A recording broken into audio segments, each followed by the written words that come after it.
Hello everyone, my name is Sean Wilburn. I'm with the Lazy Tech Guys, and I'm here to show off, well, the second video in my DAW Basics little series.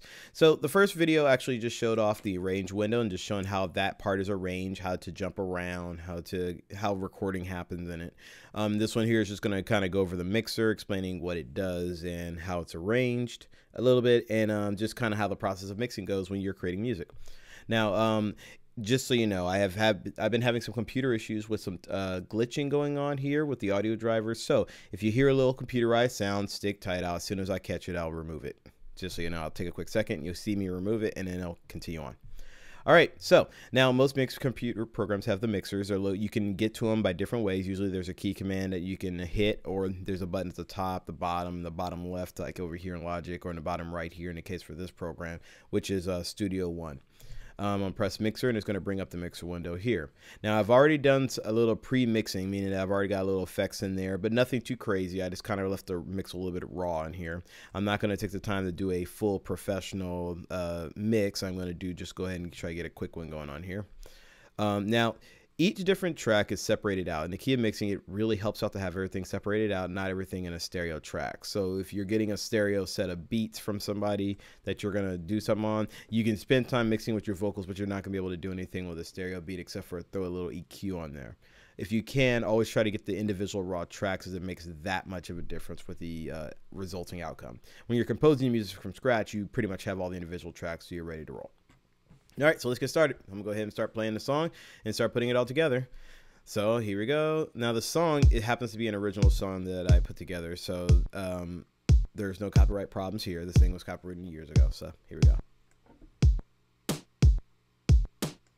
So here's the different tracks. Here's the kick, snare, claps. I'm gonna go bring them all in, nice and slow. Okay, get a good feel out of it.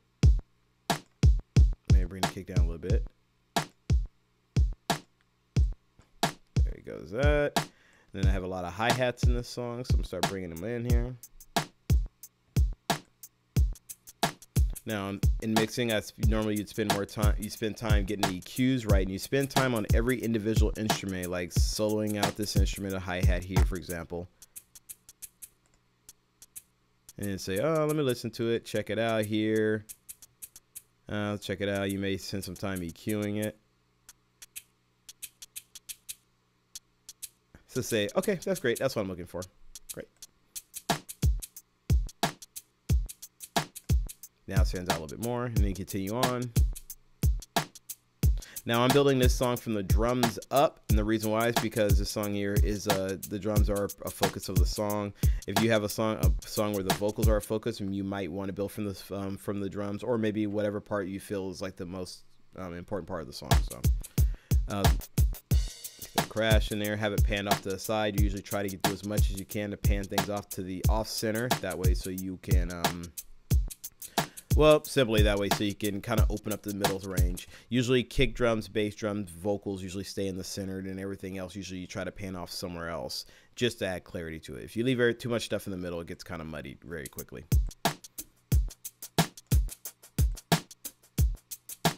A looped rhythm here. I got a little cue on that. Skip the shaker because it's not really doesn't do anything in this song. I'll do it real fast. Never mind. All right, so here's the shaker. Happens at this moment. Skip to that point. Get a quick cue in there. Let me throw it in. Yeah, apparently that's what it does. All right, go to the next one here. It's a syncopated rhythm. It's like it's called fun with ring modulators. What this should be called. All right, here, so cool. Stop it here. I'm gonna make sure there's no error. I'm gonna reset my audio driver again. All right, let's continue on here. All right, so continue on here. Here's bringing the bass in, which I have a compressor and EQ on to add a little presence to it.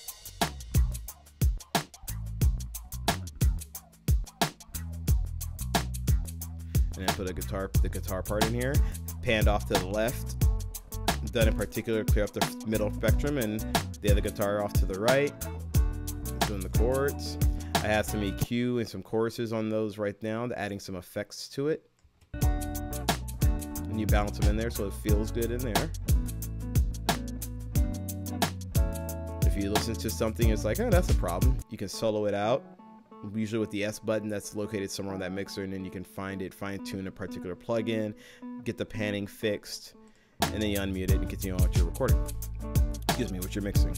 All right, so let me go skip that one and go over to the most important instrument in this song, which is actually the Rhodes. And yes, I am a freak when it comes to Fender Rhodes. I actually love those instruments, so that is a real one in here that you are listening to right now. So I'm gonna bring in the organ.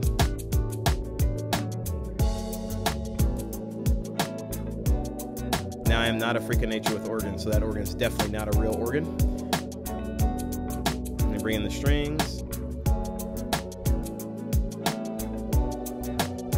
Now, a little fun note here, if you look at this, the panning here, as I've been saying, you want to pan out things from the center. You'll notice here that this is not pan center, actually. It looks close, but it's not. It's pan left. I have this as left 14, and this one is right 12.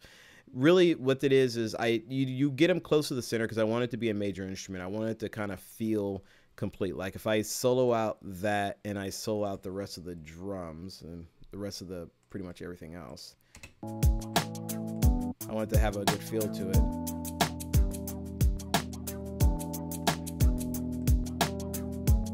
Where it could almost carry the thing itself. Like if this was just the part in here and there was a vocal in there, you'd be like, would it make sense to people in the case we're here? It does. So let me get rid of all the solos here. And then got the strings in there, but we don't hear the strings. Why? Because we're not at the part where the strings are playing. So I'm gonna skip down here and find the strings, which are right here, and play that.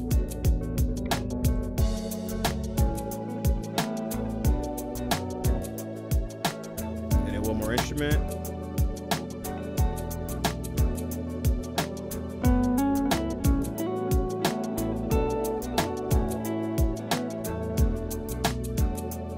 There we go. And then you listen to it. Now, one thing about mixing, I'll absolutely say is this. So there's a lot that goes involved to it. This is a very long process. What you saw me do here is probably 0.4% of the time that really even goes into real mixing, and a lot of time that goes into professional recording. So you're going to spend a lot of time listening to it. Enough so you're probably going to be tired of your song. So if you spend a lot of time mixing a terrible song, you are really going to hate that song. If you spend a lot of time mixing a really great song, you're probably going to find yourself being more creative with it, like using EQ more creative, throwing more effects in there just to have fun with it, get more sound out of it. So one last thing here, it's going to show how people usually add reverb in there. Now, up here is the insert effects, is where you can drop effects in there. I'm going to go ahead and pick, let's say, the snare. I'm going to solo it out, and then I'm going to go ahead and just play it. And I'm like, okay, it sounds fine, but I want to get a little reverb on that. Well, the way people usually do it, or an easy way of doing it, is just to use the send, which I'm going to hit a plus sign. I'm going to say add an effects channel in the case for this program. By the way, different programs do it different ways, but the concept on how they work is very similar to this. You go to some sort of send, you add it, you'll get a fader like this, and usually a panning knob, which is this right here, to pan left or right, depending on your needs. Pan it back center. And then you have like on or off, and in this case, pre or post fader.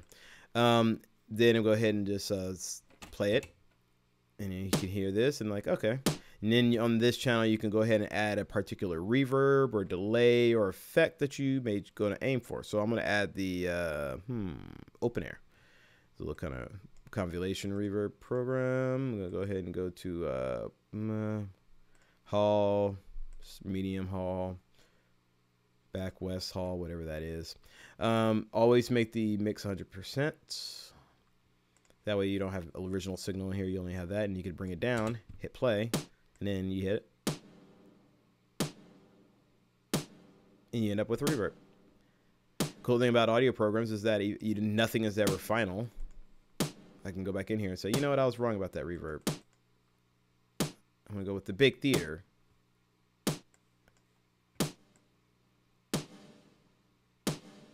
There you go. Big metallic sound. Anyway. So yeah, that's a common way that people add effects in there, and that is really simply just knowing using aux-ins and all that. Now I actually love using delays that way, reverbs that way, especially if you're trying to do a overall instruments, because you can copy and paste that throughout usually mixes and have like an overall light effect on it, just kind of blending everything together so that all the different elements you are mixing all kind of come together in a natural way.